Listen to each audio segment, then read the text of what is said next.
سلام. بیاید با هم دیگه بریم فروشگاهی که همیشه خرید میکنم و نشونتون بدم. همیشه من میرم مترو خرید میکنم. راست؟ نه چقدر مشخصه مترو. نه مترو اسمش متروه ولی سوپرمارکته. سبد جدید آورده. اینجا خوبیش به اینه که والمارت یا کندیان سوپر استور سبد که میخوای برداری، چرخ که میخوای برداری، سبد چی چرخ که میخوای برداری پولیه، باید $1 بدی، ولی اینجا رایگانه. من خوشم نمیاد. یعنی چی میخوام چرخ بردارم باید $1 بدم؟ ما اومدم اینجا خرید کنم. تشکر رو بکنی ازم که اومدم خرید کنم. اینا هم چیزای کریسمسی آورده.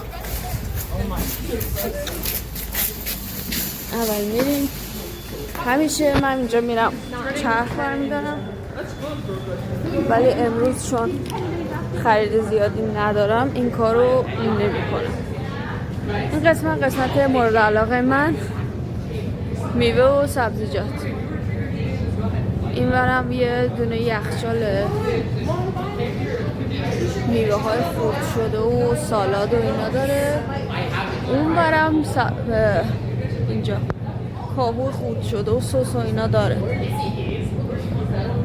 و من چون اخیراً اینجا بودم خرید کردم همه چی دارم.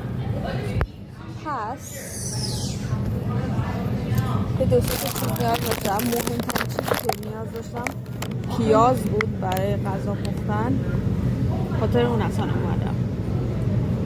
ولی چرخ بر نمیدارم، تو همین نایلون خریدم. اینم کیسه مخصوص مترو. اینجا کلا همه از اینا دارن و یا از اینا دارن یا مثلا خودشون حالا بگ مخصوص دارن.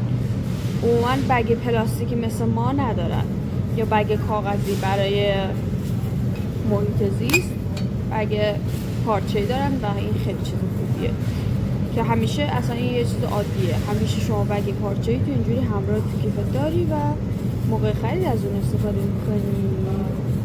بخوایم اینجا میتونی بخری، کمتر از $1. بریم یه دونه این پلاستیکان برای اینکه میوه اینجا خریدی بذارید توش، بذارید توی بگت که حالا مثلا بگت کثیف نشه. بریم اینجا قسمت سیب زمینی پیاز و پیاز بگیرم. یه دونه پیاز، یه دونه پیاز رو میذاریم بریم دیگه. بذار یه دونه دیگه اینجوری نشونتون بدم. اینجا خیار و گوجه، البته گوجه اون ور بوده اومده این ور. گوجه هم بگیرم. خیار و گوجه و سیب زمینی پیاز اینجاست. اینا هم سیب زمینی گوگولوی کوچولوه. اینا همون میوه و سبزیجات اون ور و این ورم میذارن، نمیدونم چرا، همینجوری مثلا که چشت ببینه بخری. قارچ، اینم سبزیجات، اونم میوه است، اینا سبزیجاته همین که میذارن اینجا، نمیدونم چرا، چون همه اینا اون ورم هست. چیزا حواس کرده بودم. این ورم همیشه پرتقال و این ورم همیشه ملون پلونه، هندونه و فلانه این حرفا، کیوی، گلابی، سیر، اینجوری. انار حواس کردم و بله انار اون دفعه اومدم نداشت، ولی این دفعه دار انارم میگیرم. حالا هیچی نمیخواستم بخرم، همیشه همینه، وقتی میام اینجوری هم که هیچی نمیخوام بخرم بعد یه عالمه خرید میکنم. بذارمتون وسط ملونه ها و نظرتون خوبه. آره توی اینترنت دیدم که میگه انار باید قرمز باشه، خط و خشوش نداشته باشه، این بالاش گلش بسته باشه. بریم که الان این آپشن‌ها رو توی اینا انتخاب کنیم.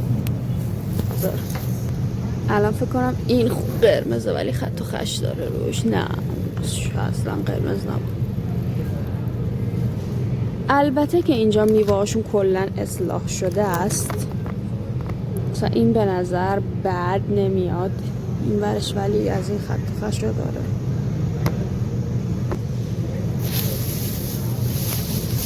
دو تا بردارم چون خیلی هوس کردم، اصلا عجیب هوس انار کردم این هفته.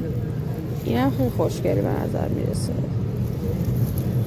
یه انار قل خود رفت پایین، یکی دیگه هم قل خود رفت پایین. نه این اصلا خوب به نظر. خب ببینیم که قل خوردن اینو برمی دارم، این هم برمی دارم. هنوز خط و خش داره، یکی هم اونجاست. او مای گاد.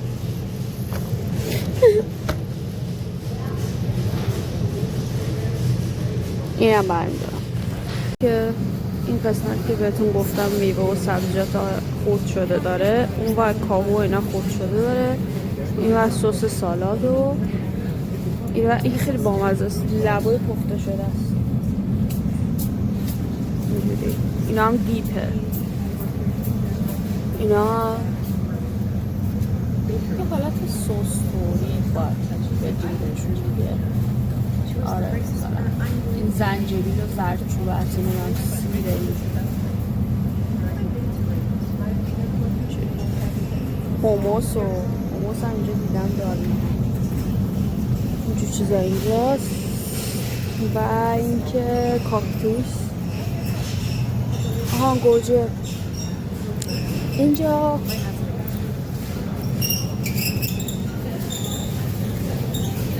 همیشه یه گوجه است من از اون خرید میکنم، ولی که جاش عوض کرد. این ور کلا سیره، این ورم کلا موزه.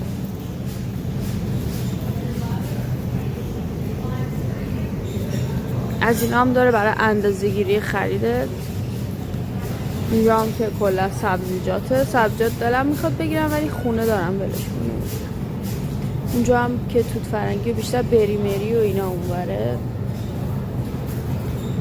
گوجه رو جاشو عوض کردن، پس میریم همینجا که گوجه خیار آوردن. قبلا اینجوری نبود.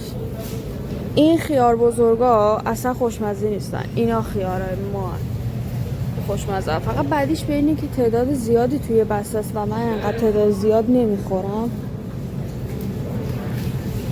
اینه فکر کنم، آره اینه ایتالیان تومیتو. این تمشا هم میگم یکی دو تا هم تومیتو بگیریم. گوگوره کوچولوی بامزه. گوجه رو دیگه نایلون جدید براش بر نمیدارم، میذارم تو همین نایلون انارو. صبحونه میخوام تخم مرغ و بیکن بخورم. گوجه خوشمزه دیگه. یه خود مرغ دارم و اینکه میخوام با اون مرغ قرمه سبزی روز کنم، چون حوض قرمه سبزی کردم و مرغ دارم و الان پول ندارم، نمیخوام برم گوشت بگیرم. پس من تا حالا قرمه سبزی با مرغ بخوام نخوردم، همیشه با گوشت درست میکردم. همیشه با گوشت میکردم، ولی فکر نکنم بد بشه.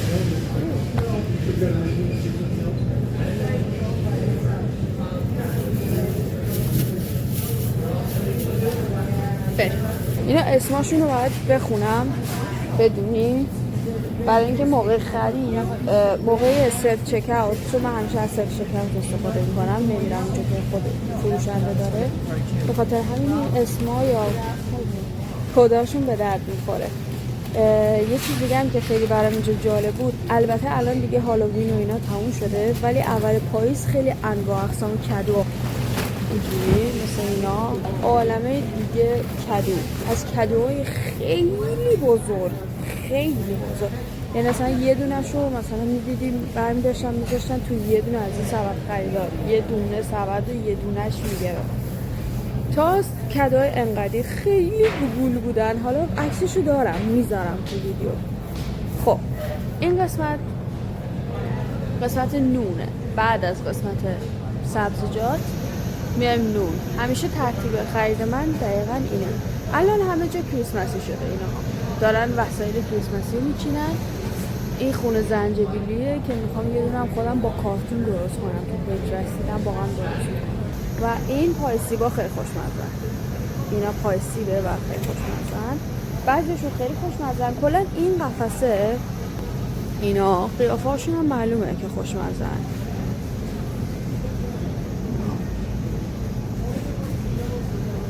اینا خوشمزن، ولی اینا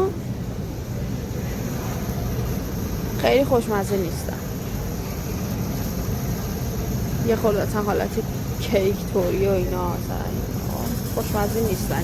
گول ظاهرشونو آدم میخوره اولش، ولی شما نخورید گول ظاهرشونو اونقدر خوش. اینا هم بد نیستن، اینا الان هالووینی هن، بد نیستن. اینا رو من تو مکدونالد خوردم، گذاشته بودن برامون، بد نیستن. ولی اون چیزی که ما ایرانی ها بهش میگیم شیرینی، اصلا اینا بهش نمیگن، اصلا اینا نمیدونن چیه. این وسط هم بین میوه و نون آجیله. خب تصمیم بگیرم که چه نونی میخوام بخرم، چون ببین بذار اینجوری بگم، از این نونای اینجوری فانتزی انواع هم دارن. از اینا که اینجوری نارنجیه و تو ایران ما زیاد داریم و یه حالت شیرین طورن که خودم گرون تره، با اینا که خود تو ایران میری بیکری ها میگیری اون من که شیرین اصلا نیستن. تازه اینجوری بسته‌بندیش هست اونجا، ببین خودشون میپزن، بعد اینجا میذارن اینا تازه است. مثلا تاریخش هم میذارن الان این که نوامبر 10، این چیزشه اکسپایرش 5 نوامبر پختنش تا 10 تاریخ داره. قیمتشون هم خوبه اینا. بعد اینا انواع اقسام هموناست، فقط مزه داره. مثلا اینا مثلا کنجدیه، این از این آردای سبوسدار اینا استفاده کردن و اینا. این که مثلا احتمالا تنده که قرمزه و اینجوری. اینا هم بیگله، یه چیز کاناداییه، نمیدونم فرانسوی کانادایی یا کاناداییه که میگن بیگل، که خیلی اینجا معروفه و عموما صبحونه میخورن. و این که اینجا آردمارد و اینا داره برای پخت و پز. بعد از این ور که میایم انگلیش مافینه.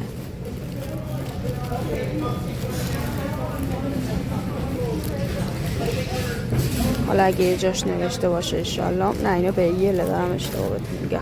وایس اینا ها انگلیش مافین. اینا یه مزه مثل بربری بی مزه مونده بی نمک میدن که اسمشون انگلیش مافینه، یعنی پخته و تازه شون اینا ها. اینا الان نمیدونم چیه، پلین کرامپتس، یه چیزی تو مایه های شبیه نه یه چیزی تو مایه های پنکیک توری میخوره قیافش. حالا این ور بازار نونای شبیه لواشتور داره ولی هندی هن و مکزیکی. ببین تورتیلا داره و مثلا اینا کجاست، همیشه پایین بود، عوض میکنن جاهاشو. بکنم اینه، یا خدا. نه این نیست، اینم تورتیلاه. یه دونه هم بود، یه دونه هست روش هندی تور نوشته، بعد اون خیلی نزدیک به لواشه طعمش. و من یه دفعه از اونا برده بودم سر کاری که همکاره هندی گفت او از اینا کجا پیدا کردی، اینا نون هندی و ما خیلی دوست داریم اینا، که الان اصلا نیست، همیشه اونجا میذارم. هیچ. خب الان باید تصمیم بگیرم که نون چی بخورم. ندارم فانتزی میخواد، انگلیش مافینا که اصلا نیستم، تورتیلا تورم باز بهتره. تورتیلا تور، آره تورتیلا میگیرم.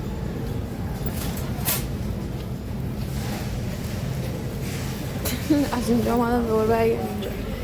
خب تورتیلا چی بگیرم؟ یه دونه معمولی شو اگه بتونم پیدا کنم. این بزرگام خوب بود.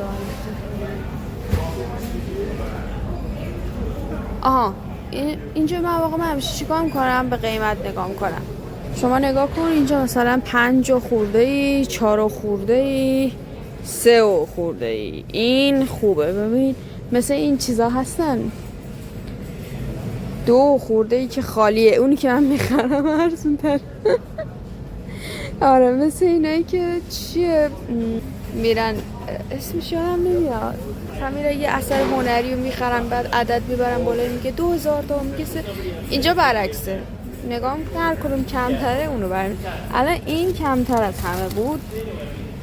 یه دونه دیگه هم دیدم این مربع طوره، این دفعه برید اینو بگیریم، اینم همون قیمته مثل این یکیه، تازه ارزون تر هم هست. آفرین، این دفعه اینو میگیریم. این برد یادم اومد مناقصه رو این برد 329.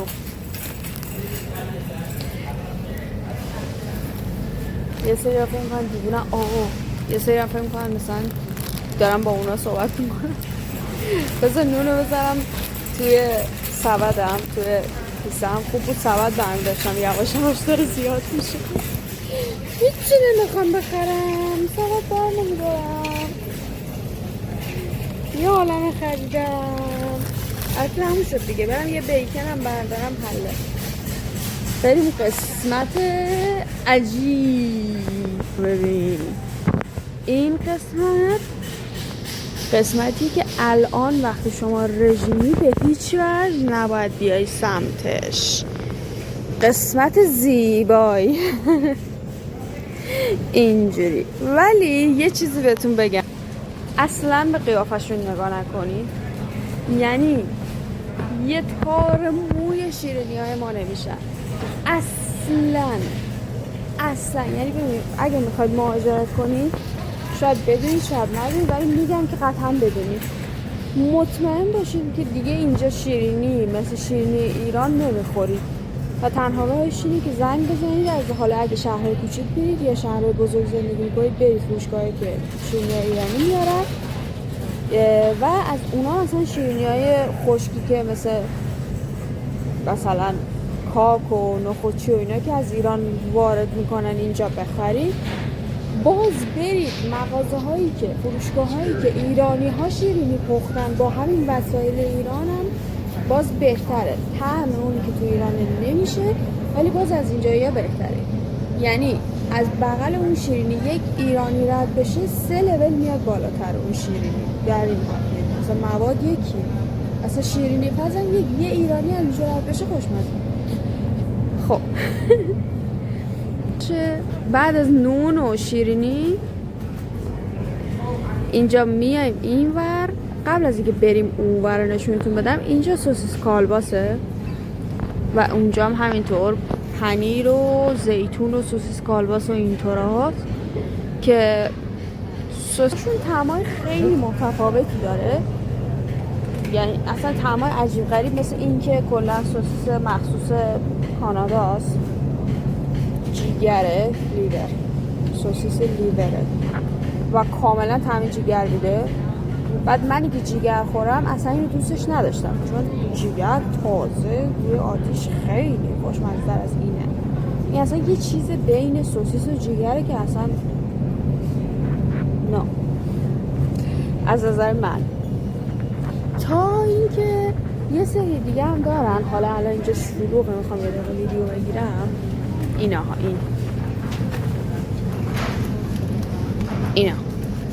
خیلی مزه کالباسای ایرانیه. اینا خیلی مزهشون شبیه کالباسای ایرانیه. باز نزدیکترین چیزیه که من به نسبت به کالباس تو ذهنم بود و خوردم و خوشم آمد این بود. ولی همشون خداوکیلی تست نکردم، شاید حالا بعدا تست کنم اینا این چقدر خوشمزه است. حالا از قسمت نون که میایم، اینجا قسمت ماهیه. اینجا نه سی فود، غذاهای دریایی. این ور یخ زدشه، این ور تازه شه که من این عاشق این قسمتم. اصلا خیلی باحاله و من خودم غذا دریایی خور نیستم ولی خیلی خوشمزن اینا. ببین مرینیت شده طورن. هلو.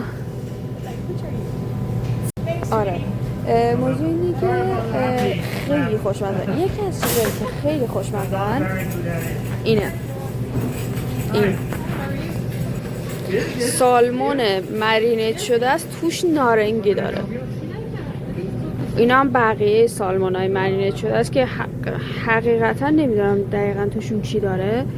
اونور انواع و اقسام ماهی های تازه مرینیت شده، سبزیجات دار و اینا. این ورم هموناست، بسته‌بندی کردن چیزایی که خیلی پرفروشه. اینجا میگو، این ورم سالاتور میگوه. من هنوز اینا رو جرئت نکردم بخورم چون خیلی غذا دریایی خور نیستم، هنوز نرفتم سمتش. اینا اینجا همیشه خیلی شلوغه، نمیتونم درستیم برداشت. اینا جلبکه، اینجوری تو خونه دارم ازش، اینجوری مربع مستطیل کوچولو کوچولو بریده شده و فوق العاده است. عموما دیدید توی اینستاگرام کره ها هر چی میخورن مثلا میذارن دهنشون، یه دونه از اینا میذارن روش، مثلا میذارن لاین مثل نون لقمه میکنن میذارن دهنشون. این دقیقاً همونه میخورن، دقیقاً اینجوری داره میذارن، بعد اینو جدیدی مثل مستطیل میذارن جلوی دهنشون، غذا میذارن توش میخورن، ادا در میارن. این دقیقاً همونه و خیلی خوشمزه است. من که جلبک دوست دارم خیلی خوشمزه است به نظرم و همیشه دارم، الان خونه ازش دارم. اون ماهیه که نشونتون دارم، اون نارنگی داره رو میگیرم با پلوی گیلان میپزم، بعد با این لقمه میکنم، خیلی خوشمزه میشه اصلا، یعنی شما رو با غذای دریایی آشتی میده. خلاصه اینجوری. اینجا هم اومدم، جالب بود برام، خرچنگ و میگو اینجور چیزاست. اون باید میگو باشه احتمالاً، آره دیگه شیرین. این نمیدونم چیه، شبیه خرچنگه قیافش. اینم که سالمون باید باشه دیگه. آره سالمون زیاد هست اینجا و خداشو من سالمون خیلی دوست دارم. خوبه که سالمون زیاد هست. فکر کنم ماهی خیلی زیاده یا مثلا در آبهای مصنوعی زیاد پیدا میشه، نمیدونم چرا انقدر زیاد هست اینجا. هم باز دوباره یخزده طوره، همون میگو فلار اینا. این ور همش کلا یخزده است و این وسطش هم سس‌های مختلف ماهی. سوسی که من اینجا کشفش کردم سس تارتار، خیلی خوشمزه است اصلا، یعنی یه لول نه واقعا کمه، 5 لول مزه غذای دریایی میبره بالا. البته که سالم نیست ولی خب خیلی خوشمزه است. مایونز داره اینجوریه ولی یه مزه خیلی خاصی داره. من تو ایران بچه که بودم بابام یه ساندویچ برامون گرفت، ساندویچ غذای دریایی بود. بعد من بابام عاشق غذا دریاییه، هر وقت میام اینجا اصلا احساس میکنم همراهمه. بعد رفت گرفت و خیلی خوشمزه بود، یعنی ما خانوادتاً اون ساندویچ رو همیشه یادمونه. و اولین بار که این سس تارتار رو خوردم اون ساندویچ اینو داشت و واقعا خیلی خوشمزه. من نمیدونم تو ایران داریم یا نه، چون تو ایران من نشیده بودم، ولی اگه پیدا کردید واقعا بگیرید، خیلی فوق العاده است. بعد من تو گوگل دیدم یه ترکیبات عجیبی داره، تو خونه نمیشه درستش کرد. بریم ادامه سی فود. خلوتم شد اینجا همجور ماهی طور، اینجا خاویار که فکر نکنم خاویار ایرانی باشه. این برم ماهی های دیگه تازه، اینا دیگه سالمون نیست انشالله.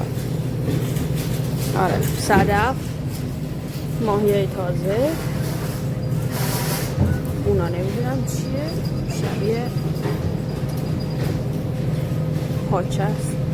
صدف، ماهی قرمز، اینا هم خرچنگ چیزی باید باشه. خلاصه اینجوری اینجا کلا این مدلیه که خیلی باحالن ولی من هنوز نرفتم سراغش، خیلی جذابه. ولی من چون آشپزخونه درستابی هم ندارم، ببینیم این خاویاره میرم خیلی نمیرم سمتش، حداقل یه آشپزخونه درستابی داشته باشم، مثلا بگیرم این صدف‌ها رو بپزم یه کاری میکنم.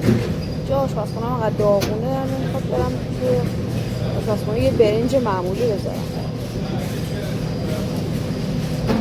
نمیدونم ایرانی نه، پروداکت آف سوئدیه.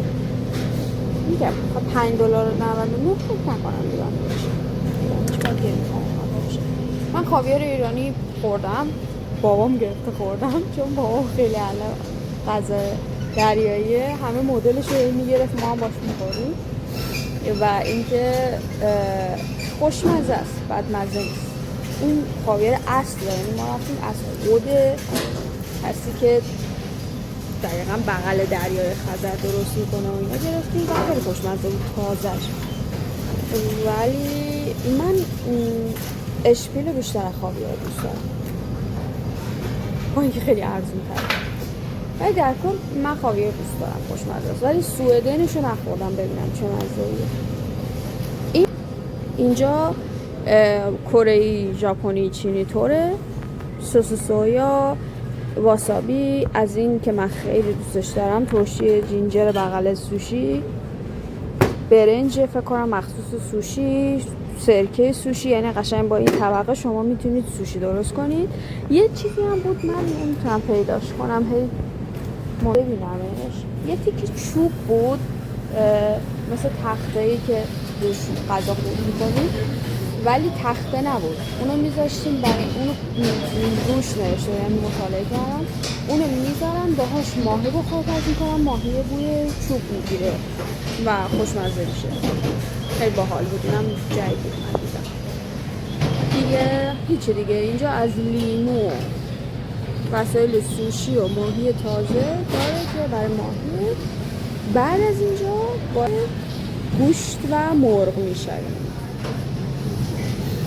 اینجا گوشت های طعمدار شده، گوشت معمولی، گوشت خوک و ترش هم مرغه. الان یه دور اینجوری براتون فیلم میگیرم ببینید اگه این آقای بذاره. اینجا مرغای آماده برای سوخاری، مثل ناگت طوره که خودت ناگت سوخاری کنی. اینجا مثلا مرغه یا چیزه، نه مرغ طعمدار شده. اینا میبینید اینجا این قسمت اولش طعمدار شده است، اینها مثلا گوشتای طعمدار شده، گوشت طعمدار شده با یه وقتای خیلی چیزای جدید داره امروز نداره. گوشت هم مثل همون ماهی ها دیدی اینجوری رول شده بود، اینجا گوشتش هم داره امروز نیست. این مثلا چیه؟ اینم چیکنه. آره هیچ پروداکت های جدید میاره اینجا. این هم مثلا همین مثلا این گوشت خوک مزه دار شده. بعدش میره قسمت گوشت که گوشت و اینجوری استیک و چرخ کرده و اینا. بعدش این چه گوشت خوب ارزونیه، 50 ارزونه، هم خوبه برای پختن قرمه سبزی و اینجور چیزا. چون قرمه سبزی که من میخوام بپزم همیشه یکی دو تا مغازه میگردم دنبال گوشت. چرا؟ چون قرمه سبزی که میپزم نیاز داره که گوشت داشته باشه، چربی داشته باشه، استخون هم داشته باشه و عموما اینجا پیدا نمیشه. عموما همینجوری الان رد شدیم ازشون. استیک توره، چربی ببین گوشتایی که گفتم مزه دار شده، این مثلا یه سری چیزای مزه دار شده ببین. حالا این فکر کنم پورکه، رنگش پورک میخوره فکر کنم. ببین اصلا واقعا با ذره بین باید تو چربی پیدا کنی، استخون که اصلا نداره اینا و این به درد قرمه سبزی نمیخوره. این هم که چربی استخون داره دیگه گوشت نداره و این که بعد 4 تاه برای من زیاده، حداقل 2 تاشو خورش کنم، 2 تا دیگه شو و چیکار کنم. دلم هم نمیخواد گوشتو فریز کنم، این کارو نمیکنم. خاطر همین من همیشه خیلی میگردم دنبال گوشتی که هم استخون مثل این، هم گوشته، هم استخونه، هم چربیه. این مثلا به خاطر این گفتم خیلی خوبه برای قرمه سبزی یا قیمه. کم پیدا میشه همچین چیزی دوستان اینجا. آره اینجا رفتیم تو پورک، اینا که رنگشون روشن تره خوکه. اینا خوک دنده و اینجوری. این فکر کنم زبون باید باشه. وای گفتم زبون، چقدر حوث زبون کردم و اینجا پیدا نمی‌کنم زبون گوسفند یا گاو. 2 سال پرسیدم میگن میاریم ولی کم میاریم، باید هر روز بیای سر بزنی، یه وقت آوردیم شکار کنیم که دیگه من هر روز نمیام سر بزنم و تا حالا شکار نکردم. در مغازه‌های مختلف دنبالش گشتم. زبون بپزه با پیاز، مامانم همیشه میپزه و خیلی اون غذا رو من دوست دارم، خیلی عوض کردم ولی الان فعلا زبون اینجا پیدا نکردم. خب بعد از گوشت مرغ و دیگه اینا مرغای یکم گرونتره، مرغای ارگانیکه که آنتی بیوتیک ببین روش نوشته. لالت دنیا نرم نوشته without آنتیبیوتیک بهشون نزدن، مثلا در جای خوب نگهداری کردن. اینا مرغای غیر ارگانیکه که این مثلا قیمتاشون، مثلا این 2 تا سینه رو گذاشته 11.63. این مثلا 2 تا سینه رو چقدر میتونه گذاشته باشه؟ اینها 2 تا سینه این بالا. آها ببین این 16.50 تفاوت قیمت داره. اینا که ارگانیکه گرونتر و من همیشه ارگانیک میگیرم چون برای هورمون بدن اصلا خوب نیست. یا نگیری یا بگیری دیگه، ارگانیک بگیری. حداقل امیدوارم که اینا بهتر باشن و هورمون ما رو به هم نزنن. تمام تلاشی که میتونیم بکنیم حداقل اینه. این بر سیرابی ولی اصلا خوشمزه نیست. همه ویدیو این شد این ولی اصلا خوشمزه نیست اصلا. من عاشق سیرابی ام حقیقت، ولی این اصلا مزه سیرابی ما رو نمیده. با قولی بابام بهش گفتم، میگه اینا رو انقدر گرفتن شستن و تمیز کردن اصلا مزهش رو بردن. خیلی خواستم مثلا تمیز بشه، احتمالا این کارو کردن، نمیدونم چی کار کردن چون خیلی سفیدم از سیرابیشون. هر کاری کردن سیرابی یه مزه خیلی دور از برکتش بدی داره و اصلا مزه سیرابی ما رو نمیده. انگار اصلا یه چیز بیمزه شلووله، اصلا شل میشه، باز میشه توی آب. کسی که سیرابی خورن و سیرابی دوست دارن فکر کنم بفهمن من چی میگم. اصلا صفر نیست، سیرابی نیست، باز میشه تو آب. و این من یه دفعه گرفتم پختم و متاسفانه مجبور شدم بریزمش بره، انقدر بد بود. و اینا هم که جیگر کلیه که ما میگیم قلبه و فلان اینا. این برم همون ترکی بوغلمون. اینجا هم سوسیس و اینجور چیزاست که مثلا تازه درست کردم با گوشت. اینجا هم باز دوباره از همین اینا دیگه محصولات کارخونه‌ایه. گوشت و اینا مزه‌دار شده کارخونه‌ایه. اونا مزه‌دار شده باز بود که اینجا مزه‌دار کردن، اینا کارخونه‌ایشه. و این قسمت بیکن و سوسیس و خیارشور و مایونز و اینجور چیزاست. تخم و آبپز پخته آماده شده اینجوری گذاشته شده این تو و اینا که ما الان این قسمت خرید داریم. بیکن میخوام. بیکن هم یه عالمه انواع داره و من نمیدونم چه فرق با هم دارم. برندهای مختلفی نیستن که آخه یه سری یک برنده، ولی مثلا نگاه کن شو اینا جفتشون سلکشن هم یه برند خیلی ارزونه. بعد این قرمز این آبیه، بعد هیچ چیزی ننوشته که مثلا تفاوتشون با هم دیگه نشون بده، حتی قیمتش هم یکیه. از یه آقا اینجا داشت خرید میکرد، پرسیدم گفتم اصلا اینا تفاوتشون چیه؟ گفت منم نمیدونم چه تفاوت داره، من ارزون تری رو میگیرم. خودش کانادایی بود. منم دقیقا همین کارو میکنم. پس ارزون تری رو بگیریم. همون 4.99 ارزون ترین بود و یک شامجو برداریم، آبیه رو برداریم دیگه. این بر یه خورده غذای فریز شده آماده است و اون بر میریم برای تخم مرغ و اینا. تخم مرغ هم میخواستم بهتون بگم، کره و تخم مرغ هم اینا یه سری ارگانیک داره که مرغای فری بودن. میبینی روش نوشته فری رنج و فری تو ران مینویسه یه وقتایی روش. اینا فری هست، نه فری تو ران نه، یعنی مرغا مثلا در یک فضای باز پرورش دادن، بنده خدا میتونسته زندگی کنه و بدوه و اینا. که عموما این مثلا ببین این سلکشنی که فری تو ران نیست 12 تا دونش حدود $4، این که فری تو رانه $7. تفاوت زیاد قیمتی دارم، ولی خب من بازم همیشه اینو میگیرم چون واقعا هم برای مرغه خوبه که ران کنه، هم برای من که غذای هورمونی نخورم. شیر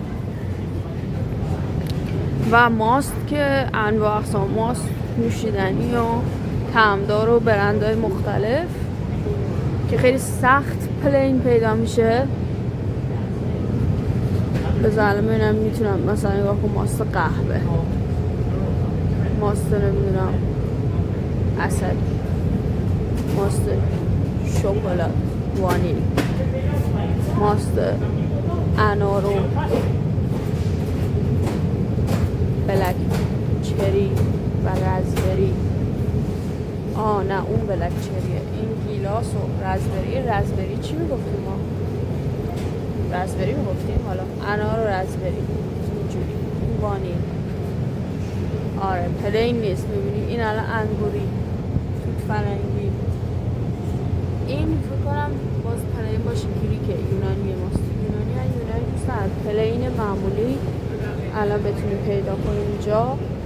بلوبری، هلو، گیلاس پلین نیست. انبه، لیمو، جدا یه سری ماست حلال هم هست، من نمیدونم چه فرق با اونا داره. کاپوچینو، جدا ماست کاپوچینو ندیده بودم تا حالا اینجا، چه جدید، چه باحال، چه مزه خوبی باید بگیره. من قهوه خورم باید باحال باشه. اینها اینی که روشی ها باید نوشته باشه نو شوگر عدد یا پلین نوشته باشه که بشه ماست معمولی ما. اوایل نمیدونستم، رفتم مثلا یه دونه روش عکس وانیل نزده بود ولی سفید بود، روش هیچی میوه نداشت، اونو گرفتم وانیلی بود. باید حتما یا روش نوشته شده پلین یا نو شوگر عدد و اینا، مگه نه یه چیزی عدد توش یه چیزی عدد کردن. این برم دیگه انواع اقسام نوشیدنی و اینا، ماست و پنیر و این حرفا، شیرای بادوم و فندق و اینجور چیزا. بغیر از شیر یه سری خامه مخصوص قهوه هم اینجوری وانیلا لته و اینا هم دارن، برندهای مختلف. نه کافی کریم ویت اوت، اونور کافی کریم با هول میلک هم داره. یا خدا 3 سال و اینا کریم های معمولیه. یه چیز بد دیگه که اینجا نیست و من از 2 تا حتی ایرانی هم پرسیدم، اونا هم گفتن ما هم پیدا نکردیم، خامه معمولیه. از این خامه های صورت کالا اینجا ندارن، خامش همش چی بگم آبکیه، نوشیدنیه، برای توی کافیه. خامه اینجوری که بزنی روی نون بخوری اون مزه، خامه برای شیرینی برای نون و اینا ندارن اصلا، مثل که نمیدونن چیه، میدونی؟ اصلا اون خامه رو نمیگیرن، اصلا جزو لبنیاتشون نیست، اونم اینجا نیست. آره و من چقدر حواس کردم خامه عسلی و این خامه نوشیدنی اون نیست. بعد اونو بزنی میشه ویپت کریم که ویپت کریم هم دارن، ویپت کریم هم اون نیست، یعنی اصلا اینا با اون فرق میکنه. من نمیدونم چی باید بهش بگی، هم این کریم همون کریمه، اینا باید میگه خامه، خب ما بمونیم خامه زده شده که باز میشه هم ویپت کریم، نمیدونم. خب یکی از قفس‌های مورد علاقه من که قبل از رژیم البته این یه برنده این آقاه یه دونه اینجوری گوگلی روش داره که حالت شیرینی طور داره. این آقایی اسم برندش هم یادم نیست، نمیدونم چیه، حالا من همیشه به همین میشناسمش و همه چیزاش این گولیو داره. از اینا داره، ببین مثلا این یه دونه خمیره، شما اینو باز میکنی، این خمیره است که همینجوری برش هم خورده کوچولو کوچولو، بعد برمیداری مثلا میخری باش این پیش غذا رو درست میکنی. همین آقایی رول دارچین هم داره، خمیر پیتزا هم داره که من خمیر پیتزاشو خیلی میگیرم، خیلی عالیه. اینم بیسکویته، بهش اینجا میگن بیسکویت، که یه چیز ما از اینا توی بیکریامون داریم، نمیدونم اسمش چیه، حالا همین از اینا داره خمیر آماده است، برمیداری حالا برش اندازه‌ش خود، مثلا کروسانش اگه بتونم پیدا کنم، خمیر آماده از کروسانش الان نیست اینجا، حالا خمیر آماده است که برش آمادهش هم خورده، شما فقط میگیری میذاری تو فر درست میکنی، میشه یه تازه میشه و خیلی عالیه. خب اونقدر تازه است. این مثلا برای پای سیبه که توش هم اون وسطشو داره هم این نونشو داره، احتمالا این سس سفیده هم داره توش که ببین این شکلیه. یه خمیر آماده است، اینجوری برش خورده است، برمیداری اون بسته پای سیبش باز میکنی، میریزی این وسط میبندی میذاری تو فر و آخرش میشه پای سیب آماده. همونه که اون جلو نشون دادم گفتم خیلی خوشمزن، همونو داغشو اینجوری درست میکنی. مدل مختلف داره. خمیر کوکی داره که من اینم خیلی میگرفتم موقع که هنوز رژیم نگرفته بودم، اینم خیلی خوبه. یه دونه اینجوری خمیر اینجوری آماده کوکیه، برمی‌داری اینجوری خورد می‌کنی میذاری تو فر، کوکی داغ در میاری. همینو از این کوکی این مدلیشو داره، اینجوری هم داره. این تفاوتش با اونه که دیگه نیازی نیست خودت برش بدی، خودش اینجوری برش داده، اینجوری مربع توشه. اینو همینجوری دیگه برمی‌داری میذاری تو فر، یا خدا نیفته اینجوری. این کلا برند خوبیه، من زیاد از محصولاتش خرید کردم دیگه. اینا هم چیزای اینجوری فرنیتور و اینجور چیزا داره. این شبیه فرنیه ولی شوگر نداره، نوشته نو شوگر عدد من. رایس پودینگ ولی شکر نداره. این هم ژلتوره. من اینو گرفتم اصلا خوشمزه نبود، ژله هاشو نمیدونم، ولی اینو گرفتم پودینگ شکلاتور و بشه اینا که نوشته نو شوگر عدد و اصلا خوشمزه نبود. یا خدا.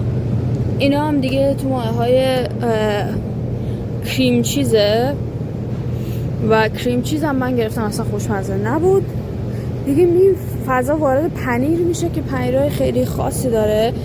مثلا این ویب فراستینگه، مثلا این برای روی خودش هم روش عکسشو زده، برای ردی تو یوزه، برای مثلا روی این اسمشون چی بود، چه من وقت میام ویدیو میگیرم لال دنیا میرم. مافین، مثلا روی مافین از اینا میزنی، انواع پنیر اینا میزنی رو بیگل. بعد انواع پنیر با مثلا خیار، با مثلا این کلا فیلادلفیا زیاد انواع داره. تو ایران هم جز پنیرهای گرون بود، فیلادلفیا وارداتی بود و اینا. خیلی مزه خوب و جالبی نداره. پنیر لیوان مثلا خیلی خوشمزه داره، مثلا مخصوص پاییزه. پامکین و کلا پامکین اسپایس دیگه، که بیشتر پامکین اسپایس همون من فقط چی حس میکنم، پامکین حس نمیکنم، ولی حالا پامکین اسپایس دیگه. کریم چیز نه، یه سری شما تو ایران داریم، هم پنیر خامه معمولیه ولی خوشمزه. پنیر خامه خودمون تو ایران خوشمزه تر. کلا خوراکی تو ایران همه چی بهتره و خوشمزه تره. این برم دوباره غذای فریز شده است، سیب زمینی سرخ کرده و اینا که بگیری مثلا خودت بذاری تو روغن یا ایرفرایر یا فر و اینا بپزی. انواع پنیر پیتزا و اینا. مثلا دوربینو برگرد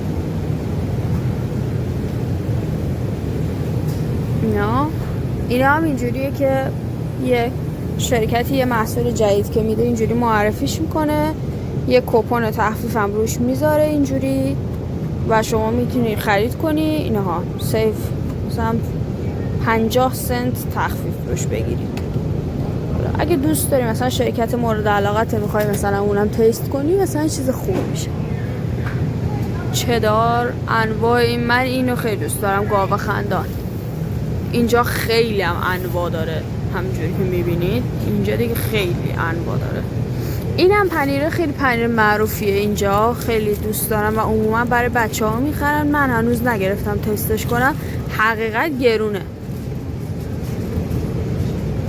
و دلم نیومده $14 بدم پای پنیر. اینا مثلا عموما اینا رو میذارم برای بچه ها مرد ببرن. اینا میبینی حالا باز $4.99 خوبه، ولی اما پنیر آخه چرا آدم باید بخوره پنیر؟ نمیدونم. این برم که آب میوه توره و کولد برو که اینا برای خود استارباکس اینجا میاره که من اصلا کولد برو دوست ندارم. مثلا یه مزه، من کولد برو تو مکدونالد خوردم، یه مزه دارویی داره، اصلا خوشمزه نیست. من نمیدونم چجوری بعضی میخورم. ها اینجا خوبه. بستنی، انواع اقسام بستنی و بستنی هاشون خیلی هم خوشمزه است و خیلی هم انواع مختلف داره. نگاه کن فقط شما اوریو، نمیدونم از این شکلات های، یا خدا این چقدر کثیفه، شکلات های مختلف نسله، کیتکت، اینا باز اونم نسله است.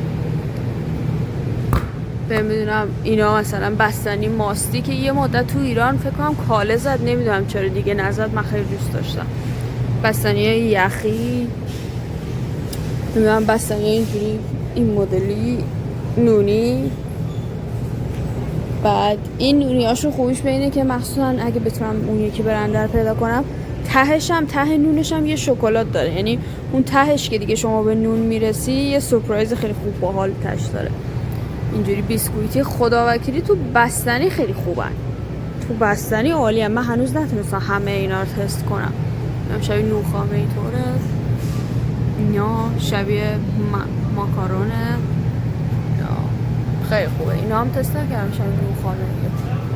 الان که دیگه رفتم تو رژیم، اینا هم خیلی خوشمزه است، من اینا رو تست کردم، اینا هم خیلی خوشمزه ان، انواع اقسام هم داره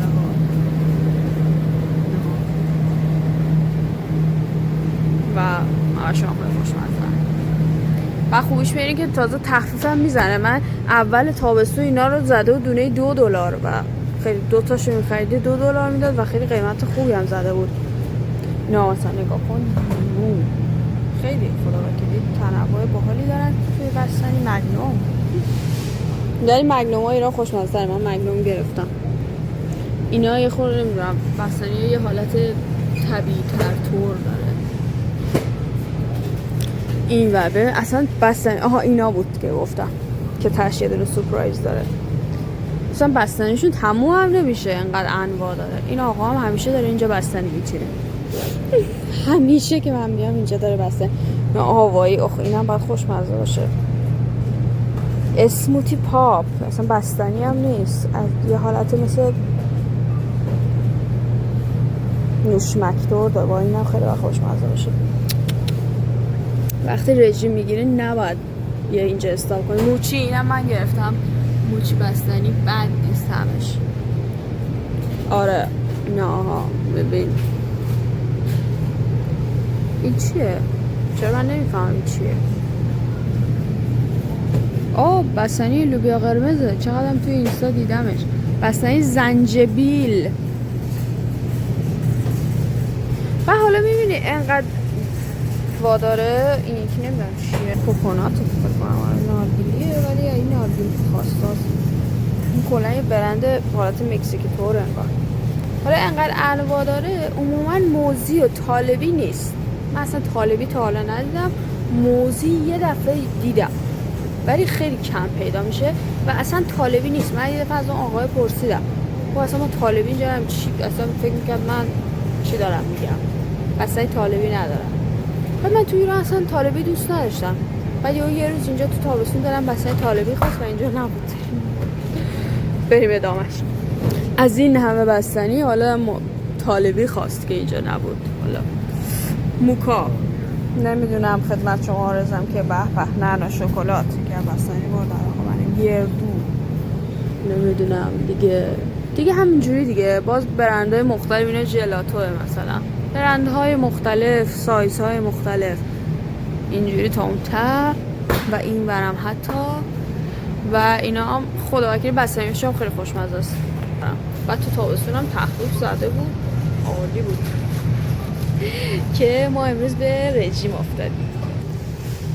اینا هم پنکیک و وافل آماده است، خیلی اینا خوبه، مخصوصا قیمتشون هم خیلی خوبه.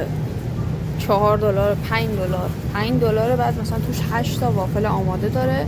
برای من آشپزخونه یا خدا، برای منی که نه آشپزخونه درستابی دارم و نه وافل پز دارم، خیلی آپشن خوبیه. این قیمت خوبی هم داره، 8 تا $5 عالیه. نه ها اینا هم بستنی های هالیده. چه گوگل. اینا احتمالا همشون نعناییه، چون اینا بهتون گفتم نعناییه همش. جینجر برد اینا دیدیم مینت. اینا یکیش جینجر برده یکیش مینته، یکیش زنجبیله یکیش نعناییه. باروکش شکر خیلی خوشمزه باید باشه. اینا من جدیده اینا. این که هی برای مناسبت‌های مختلف چیزای جدید میارن و کل فروشگاهی و فازش عوض میشه، خیلی باحاله. این چه شوینده موینده است. بیاید اینجا دیگه نریم.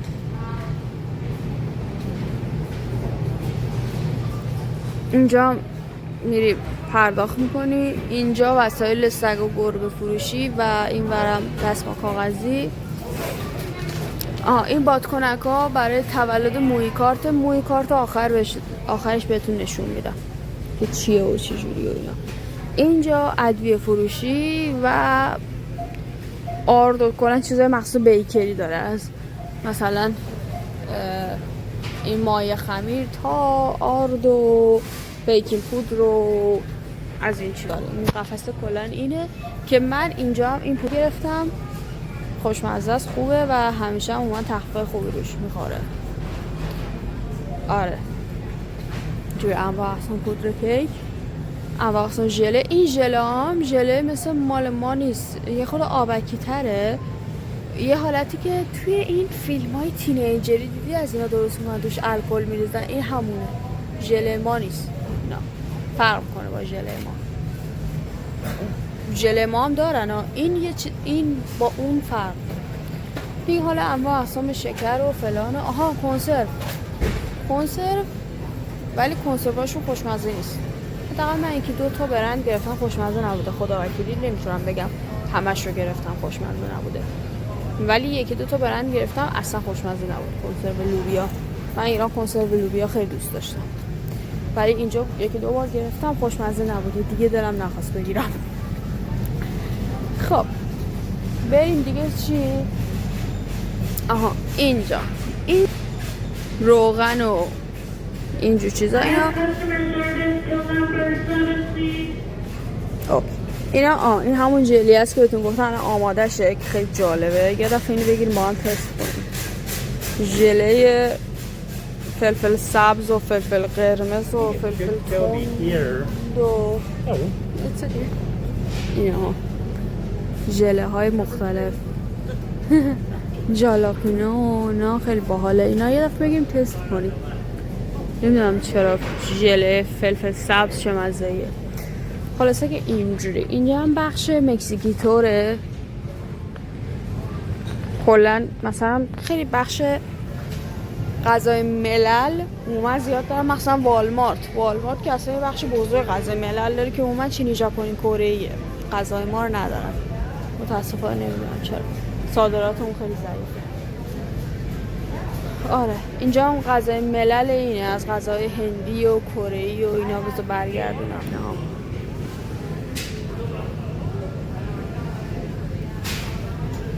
نه اینا باید حالت هندی طور باشه.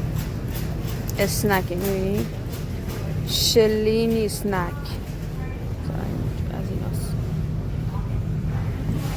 این برم تون ماهی و اینا، سس و روغن و اینا. تون ماهیشون اصلا خوشمزه نیست.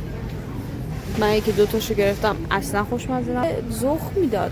تون ماهی من تو ایران خیلی دوست داشتم و تون ماهی اینجا خوشمزه نیست. عموما هم مغازه‌های ایرانی که وارد میکنن تون ماهی زیاد میارن، چون تون ماهی ما خیلی خوشمزه است. همه‌شو نخوردم. مثلا کنسرو اینا نگاه کن، کنسروهای مثلا ماهی اینجوری تون و اینا، فیله و صدف و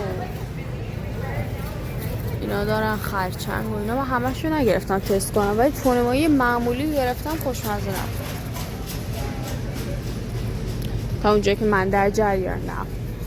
یا هنوز غذای ملل، انواع نودل و دوکپاکی و ماکپاکی و اینا،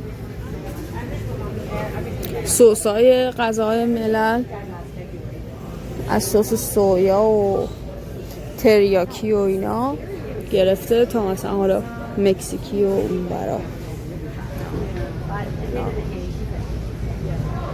این سویدن ساور یه سس اینجا تو کانادا یه سس سویدن ساور ترش و شیرینه و اصلا خوشمزه نیست، ولی کانادایی‌ها خیلی دوستش دارن. به نظر من اصلا خوشمزه نیست. من دفعه تست کردم، مزه شیرین و ترش رو دوست نداشتم که اینجوری انواع ترشی ها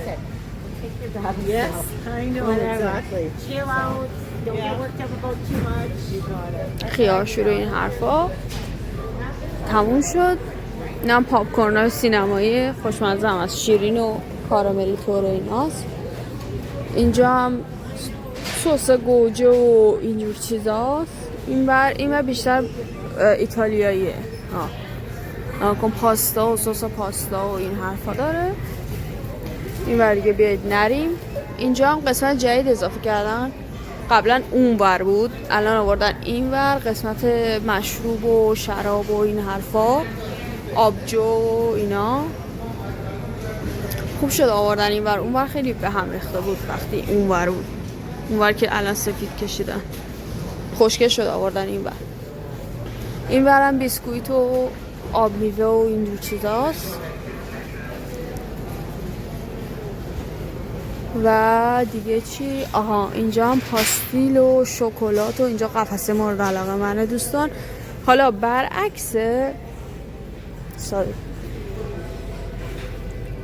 برعکس همه اون شیرینی و اینا که گفتم ضعیفن، شکلات خیلی قویه. یعنی معمولی ترین شکلاتشون خیلی خوشمزه تر از بهترین شکلات های ایرانه. قطعا اینو میدونید خودتون. و این قفسه علاقه منه. خدا وکیلی شما نگاه کنید. ساری شما نگاه کن اصلا، یعنی خدا وکیلی این قفسه نباید مورد علاقه آدم باشه. نکن بعد لینت هم برند مورد علاقه منه و اینجا انواع اقسام شده. یعنی تو ایران ما خیلی میگشتیم پیدا میکردیم و اینجا انواع اقسامش داره. عموما هم تخفیف میخوره، تازه تا $3 اینطور هم میره، الان کم تخفیف خوره. و دیگه اینجوری نگاه کن ببین چی اینجا هست. اینها این هم تخته بزرگاشه اینجوری هالیدیش. اینا دیگه برندهای مختلف. افتر ایت که افتر ایت هم خیلی گرونه ولی من خیلی دوست دارم. بعد افتر ایت نوستالژی بچگی منه چون مورد علاقه مامانم بود و ما همیشه افتر ایت میگرفتیم با هم دوتایی مادر دختری کیف میکردیم میخوردیم. کیتکت نه دیگه اینا دقیقا اینا هم خوشمزه است، من دوست دارم. از این میلکی ها دیگه خدایی بهشته اینجا. و بیاید زودتر بریم از اینجا چون من رژیم بعدش هم وارد قسمت چیپس هم مورد علاقه منه. بعد چیپس های اینجا تفاوتش با چیپس های ما اینه که خیلی طعم داره. چیپس هاشون خیلی ادویه های زیادی داره. چیپس های ما یکم ساده ترن. هر دوش خوشمزه است. من چون چیپس خورم هر دوش خوشمزه است. این پوفیلا هم خیلی خوشمزه است. پوفیلای مورد علاقه منه. بعد گرون ترین چیپس که تو ایران هم هست و معروف و اینا تو همه دنیا اینه. این لیز چیه اینه گرونه، میبینی 2 تاش $8 تازه الان تخفیف خورده. بای مور سیو مور تازه. اینه وضعیتمون. ولی من هیچ وقت اینو نمیگیرم. من کجا میگیرم اینا؟ من چیز میگیرم، سلکشن میگیرم. اینو میگیرم.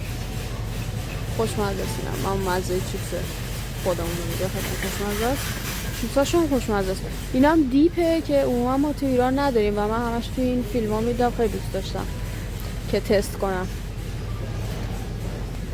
ولی وقتی اومدم نخریدم چون دلم نیاده پولی بدم پای دیپ برای چیپس. تو ایران چون میرفتم با کارت کسی دیگه ای با کارت خانواده میرفتم خرید میکردم میگرفتم این چیزا. ولی ولی الان چون با کارت خودم میرم خرید دیپ دلم نمیخواد بگیرم، با اینکه خیلی دوست دارم. یکی از چیزایی که بعد مهاجرت واقعا دوست داشتم بیام بخرم از این دیپ های چیپس بود. توی فیلم ها خیلی بینم اینها، اینا انواع اقسامش هم هست، خیلی زیاد بود تو فیلم ها و من خیلی دوست داشتم تست کنم از اینا. دقیقا ببین این مکزیکی ها میریزن تو کلاشون میخورن اینا، ولی هنوز نگرفتم. پرینکلز من بچگیم چیپس مورد علاقه بود، خیلی خوشمزه است به نظر من. اینجا هم انواع و اقسام تماشا داره. تو ایران سخت پیدا میشد. این آقای آماده هم داره حتی. آره دیگه چی؟ این بخش چیپس و پاستیل و شکلات و اینا تموم میشه. اینا هم هش برانزه که من خیلی دوست دارم، تازه‌شو مکدونالد میگیرم، خیلی خوشمزه است. اینجوری میفروشن میتونی خودت سرخ کنی، ولی خب چون تو خونه آدم با اون حجم روغن درست نمیکنه، مال مکدونالد خوشمزه داره. انواع اقسام غذای فریز شده. این ورا بیاید نریم مثلا بنبست ترافیک همت. این ورم اون من قهوه و چای و اینجور چیزاست، اون ورم کنفلکس و اینجور چیزاست. این هم دستگاه آسیاب قهوه است. اینجا هر جا قهوه میفروشن دستگاه آسیابش و این فیلتراش هست، عادیه. ورم کنفلکس، اون ته هم کنفلکس. کنفلکسش هم خیلی انواع مختلف. بذار بریم نشون بدم، خدا که دلم نمید کنفلکس رو نشون ندم. قهوه برندهای مختلف، تیم هورتونز، نمیدونم اینا، لاوازا، میدونم استارباکس، مک کافی، نمیدونم این مشکیه که من گرفتم اصلا خوشمزه نیست. بعد یه چیز جالب که اینجا عجیبه برای من، عموما عربیکا دارن، من نمیدونم چرا. کنفرکس ها رو نشونتون بدم از اینایی که اینجوری. این کجاست؟ اینا بذار شروع کنیم. اینا سالما که آخشاب قهوه اینجا رو دوست دارم من. ببینم اوت و جو گندم و گرانولا و ایناست. تا اینا هم خیلی خوشمزه. تا این کنفرکس هایی که دیگه از سالم بودن در میاد.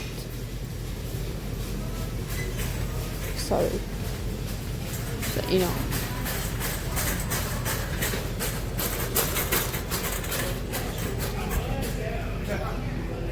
و اینا ترافیک شدیدی این قفسه ها. اینا خیلی خوشمزن. این برند کلا خیلی خوشمزه است. بعد این که دیگه اینا هم خیلی اینجا معروفن، خیلی اینجا مردم میگیرن، ولی من خیلی دوست ندارم. یه حالت اینا یه چیز حالت پشمک سفت شده است وسط این کنفرکس است و اون چرا خوشمزه نیست از نظر من، جالب نیست. از این ما بهش میگفتیم برنجک تو اینا. از اینا برندهای مختلف که هستن، اینا که میتونی میکس کوچولو کوچولوشو بگیری، اینا هم اوریو و فلان، ایناش هم خیلی زیاده. اینا هم خیلی خوشمزه است. اینا دارچینیه، حالا این دارچینی توت فرنگیه، این دارچینی معمولیشه. اینا هم خیلی خوشمزه است. یکی از خوشمزه های مورد علاقه منه اینا. دیگه هیچی دیگه. خلاصه این ورم که عسل و مربا و میپل سیروپ که قطعا اصلا کانادا و میپل سیروپش، البته اینا کارخونه ای طوره دیگه، اصلش نیست.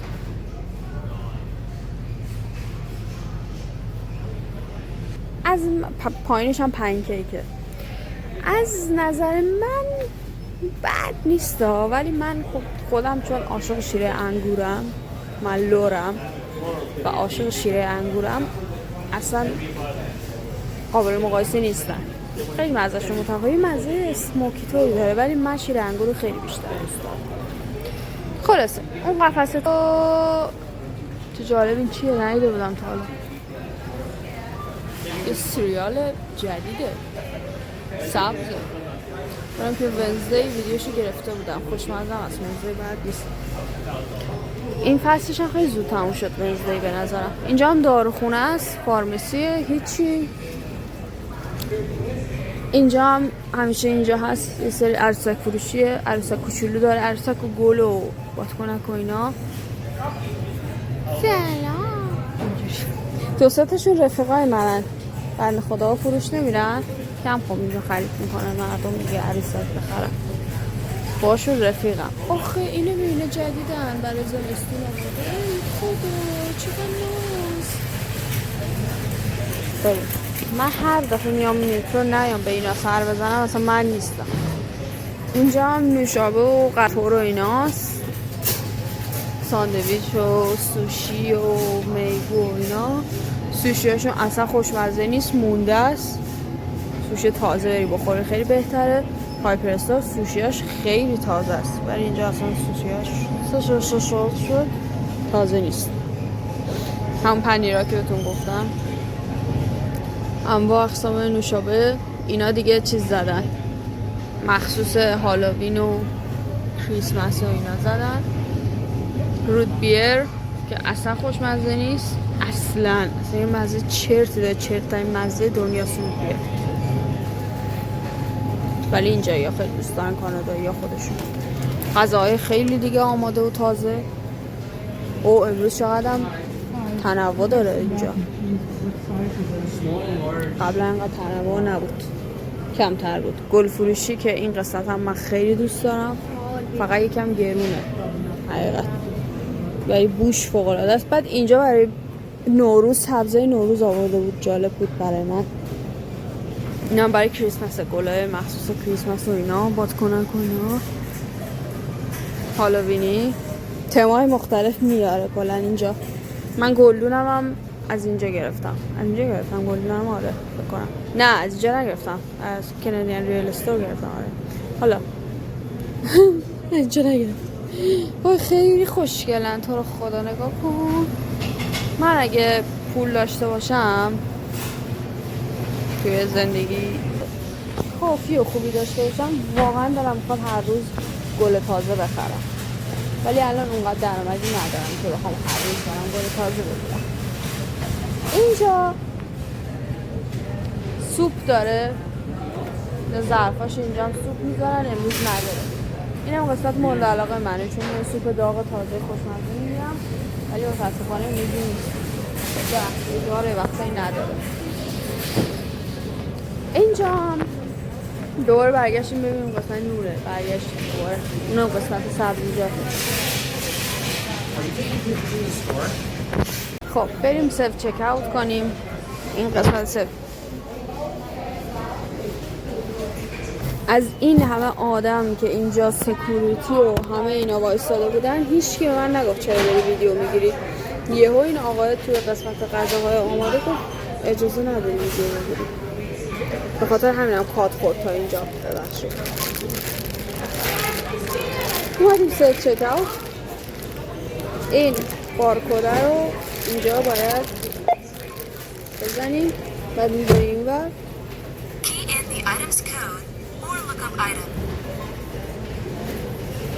خانومی صحبت کنه اینجوری بزن، این نمید تو ویدیو بگیر.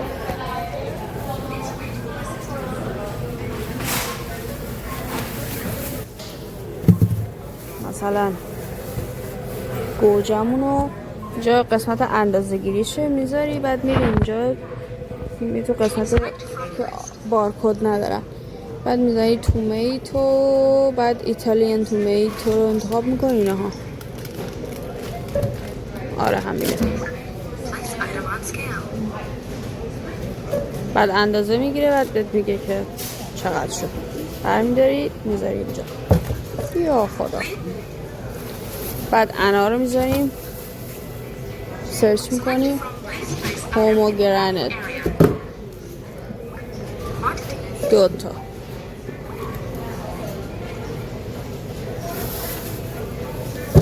بعد پیاز، اونیون،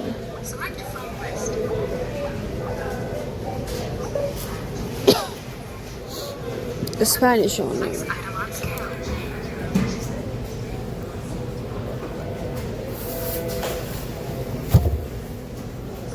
تموم شد. بعد میریم قسمت چی؟ میریم قسمت اونو بعد از صفحه گوشیم براتون ویدیو بگیرم. میرم سراغ کارت جایزه ها، موی کارت.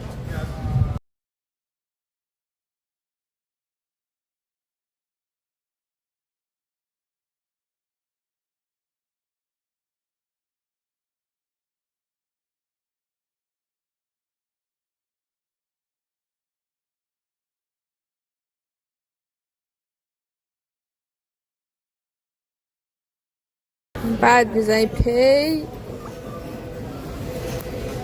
بعد میگه میگه موی کارتت اسکن کن. بعد میریم اینجا ما موی کارتمون رو در میاریم. ایناش این موی کارت منه، موی کارتمه. اینو باید اسکن کنیم اینجا.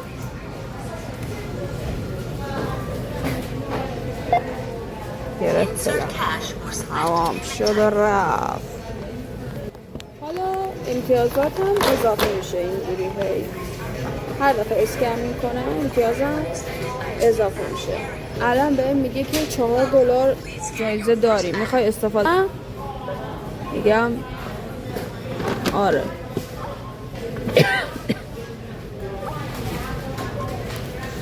الان $4 ریواردم اضافه شد. بعد میزنیم دبیت،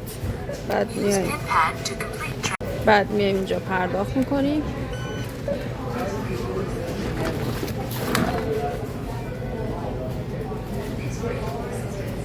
تموم شد. بعد چون من اینجا باشگاه مشتریم برام ایمیل میکنه. تمام شده رفت. رسیدم هم برام ایمیل میکنه. یعنی 1 ساعت من الان دارم پرداخت و ویدیو میگیرم. این آقای هم همش داره اینجا راه میره، یه کلمه نمیگه نمیتونی ویدیو بگیری. بعد اون آقای یهو نمیدونم چرا دلش خواست که ما بگی ویدیو نگیریم. چی میشه مگه 4 تا سیب زمینی آدم ویدیو بگیریم؟ وسایل اونو میبریم میزنیم که سایت خریدمون.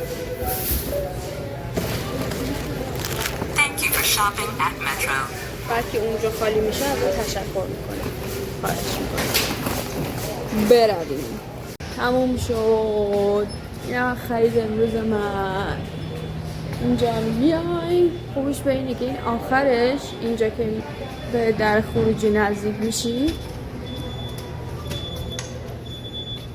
اینجا یه سری چیز داره، دستمال مرطوب داره. من همیشه دستم تمیز میکنم. 1 ساعت دست دادیم به چیز بزایی که اینجا بود، دستم تمیز کنم.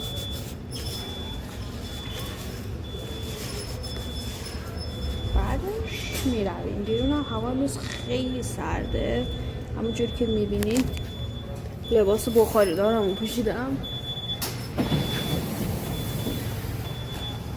هوا خیلی سرده امروز، مثلا 2 درجه است. 2 درجه بالای 0 توی آبان ماه. حقیقت این چیز خوبی نیست. قیافه من شبیه 4 صبح امروز، نمیدونم چرا. خب این بود از فروشگاه مترو. من برم خونه قرمه سبزی درست کنم با مرغ. بای بای.